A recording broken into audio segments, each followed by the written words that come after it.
Hello, can you please state your name? Yes, I'm Nancy Aguilar. Hello, Nancy. I'm going to ask you some questions regarding autism. Okay, first question.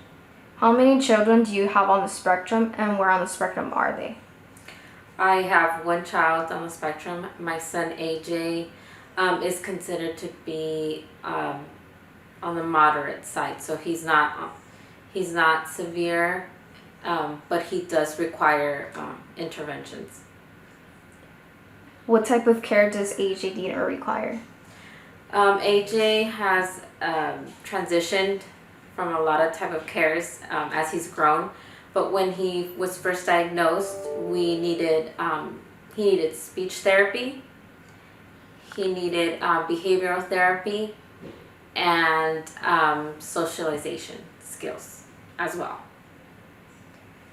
So to address AJ's need, do you use personal insurance, government-funded health insurance, or community resources? For AJ services, we have used what is known as Medi-Cal, which is given through the state of California. However, we have the type of Medi-Cal that is based on income. So he is covered through a branch of Medi-Cal that we have to pay a monthly fee for. And it's through LA Healthcare. Do you have to supplement AJ's care with your own income? No, fortunately we have not had the need because he is on the moderate since he is on the moderate side of the spectrum. His interventions have been provided through first through the regional center. So I should have probably mentioned that when you asked me about the community based.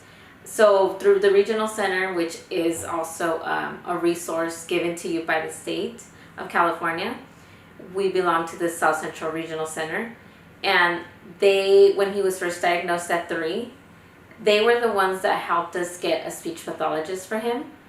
However, they only covered that first 6 months.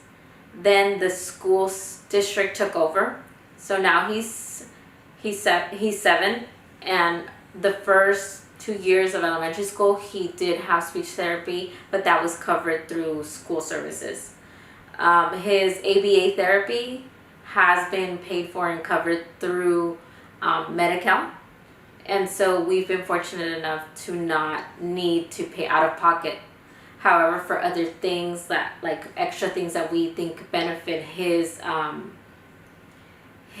progression, we have paid for, but it's been very minimal because they're just like small classes he takes here and there, but nothing major. So this follows my next question. Do you qualify for any assistance or intervention to address AJ's care? Yes, I've only been able to qualify for the Medi-Cal for him. However, I have tried to sign up for other things like other benefits such as SSI, and we were denied. They did not, they told us that, my husband made too much money, so we didn't qualify for that. I also tried to qualify for another program that would come to my house, would require people coming to my home and just taking care of AJ, because in autism there's this thing where kids wander, and so I just wanted to have that special care, and we again did not qualify based on income. And I'm trying to think what other benefits. And that's been it. Like I said, the only 2 things that we've been able to qualify was help through the regional center and Medi-Cal, and it's been very limited to the benefits that they provide, which is basically just ABA, and South Regional Center does provide us with something called respite care, where they pay for someone to come in and take care of my son for a couple hours so my husband and I can receive some respite, and basically just we can do whatever we want during that time. We can go have coffee or go to the gym or relax, whatever we want. So they do cover that. Other than that, I've asked for different types of benefits that I know I should be entitled to, but it's been really rough to get them through them. So that's all we have till now. So you just mentioned that it's been tough. What makes it tough? It's tough because they have waiting lists, like waiting periods for some of the things.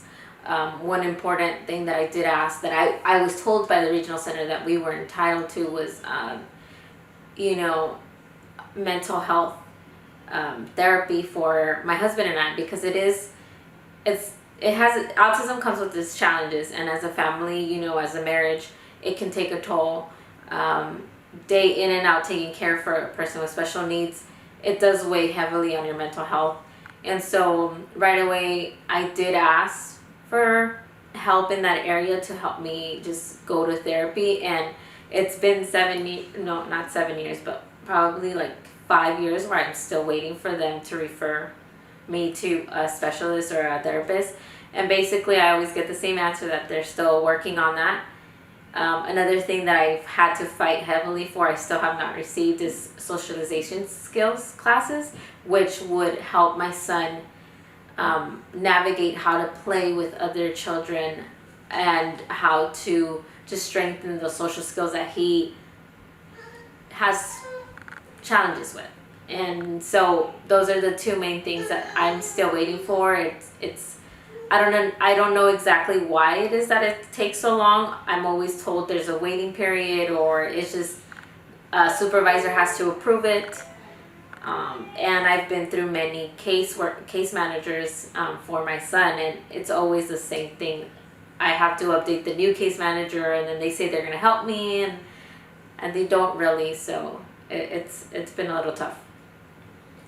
Another point that you mentioned was that some of the services you didn't qualify because your husband made too much. What can you tell me more about that? Well, mostly everything when you want to go through the government is income based. And so my husband is the only one that works. I've been home, especially, because my son has special needs. And so I've been home with him, taking care of him. We have one income. And apparently the bracket to, be able to have other benefits, you would have to make about $900 a month. And I don't know what family could and would survive in California with $900 a month. So I'm always told, sorry, you make too much money. And keep in mind, we have one income.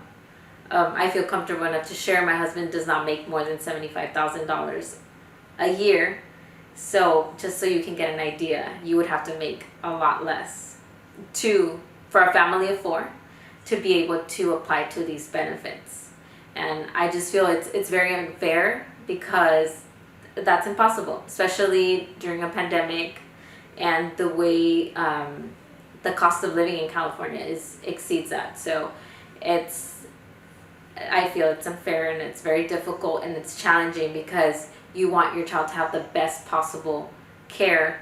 And it is, it's proven that for kids on the spectrum, it's a condition in which the more interventions and help they have, the better future they will have. So it is stressful, and we try to make the best out of what we have, and thankfully my son is not in a position where he needs more than what we have, but I know other children that do, and so it's difficult.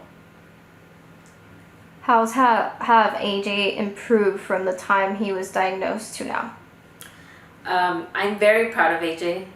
When we started, I was given a diagnosis of, when I read it, when the official diagnosis came in, I just cried, because it basically told me that my son would not be able to communicate verbally, that he would have social challenges, would be, not be able to make friends or have that human contact, like that need for human contact on his own. And so he got diagnosed at 3, and he's 7 now, and I can tell you that thanks to the interventions and the work that we have put in as a family, AJ is not that. That he is exceeded that diagnosis. He talks so much. He is eloquent. He has an amazing vocabulary for a 7-year-old. And he hugs me. He hugs his family. He loves his cousins.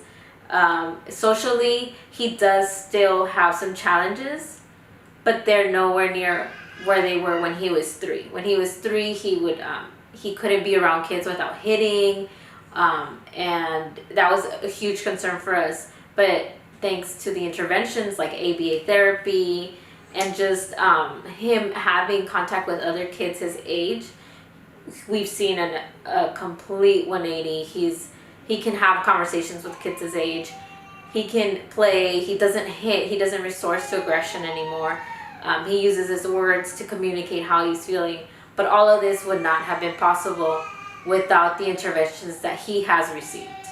So I do think that I don't think we would be where we're at without that. How does your community play a part in your child's development? Community is extremely important because our community, those are the people we're around with every day, right? So that means that community could be his teachers, his classmates, just anyone in general he comes in contact with, our neighbors, when we're at church, when we're out at the supermarket. Community plays an important role because that's the people he's communicating with. Sometimes it's not easy because the community doesn't understand. For example, when we're at the supermarket, our local supermarket, and he may have a tantrum, or he may wander around, or he may, he has special interests, and sometimes people don't understand because they don't know that he's autistic, or when they do know he's autistic, but they don't understand exactly how autism affects him or his the way he behaves. We do get stares, or it's mostly the stares, or I'll get comments like, why does he watch that, or why does he do this, and they don't understand. And I try to be patient and remind myself that not everyone is aware of what autism is, and so it's a lot of educating. So the community, that's where I have to educate, and also not everyone's going to understand. You wish and hope they do. And then you have other people where the community goes out of their way to embrace my son, and they know that he is autistic, and they do their homework. They'll educate themselves, or they'll let me, like my neighbors, when we moved in and we let them know that my son was on the spectrum, right away she was like, if I ever see him in the driveway or in the street, I'll make sure to come get you, and stuff like that. So the community is very important. Another thing that's for me as a mother and for my community, it's important for like police officers and park recs to know what autism looks like, and if they encounter my son, how to like talk to him or just interact with him. I feel like it's very important, and that's why autism awareness is key in your community. How do these interventions impact AJ's quality of life and your family's quality of life? Interventions are important. You will not survive autism, I think, without these interventions. I know I have a lot of friends that have been in the same position, and I see the difference it makes.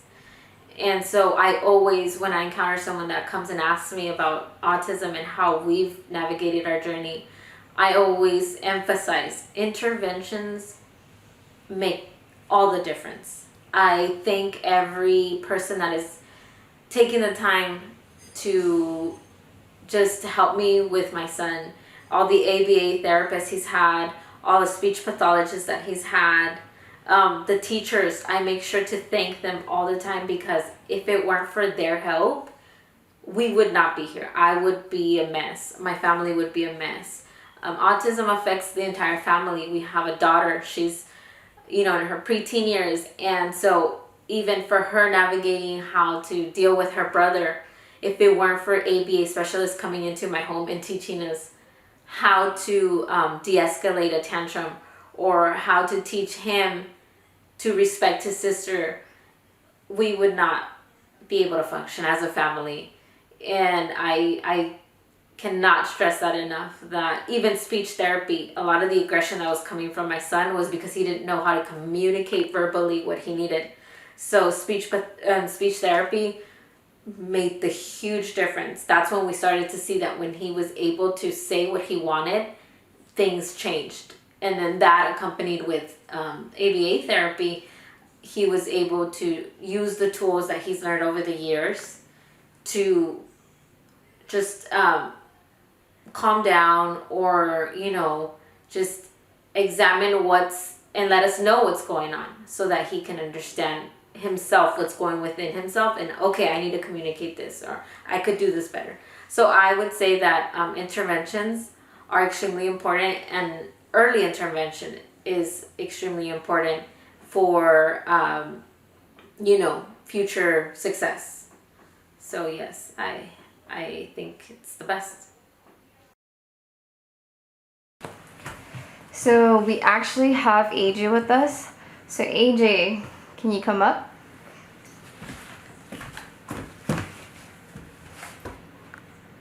Hey AJ, what makes you special? That make me special is autism. Anything is special about autism. Here, let me make you learn about it. So autism is a thing what is in your body, what makes you special. It's something what makes you important and most lovable. That's right. Autism is also known as special kid. So, when a special kid like me, I actually get a autism place where every autism people is from. So, what is it? Well, it's actually outdoors, not indoors, outdoors. So, you can play, it's kind of like a circus, but they have bouncy castles, bouncy things. They have toys, they have balls. Hey, do you like taking speech therapy? Remember when you used to do speech therapy? Yeah, that's what you do when you have autism. Did you enjoy it? Did you have fun? Yeah. Yeah? How about ABA therapy? We've met some really cool people, huh? Hmm? So is autism bad? Do you think it's a bad thing? It's a good thing. Right? Yeah. And if there's a person named Special Sam who has autism, they're gonna have good luck. Yes.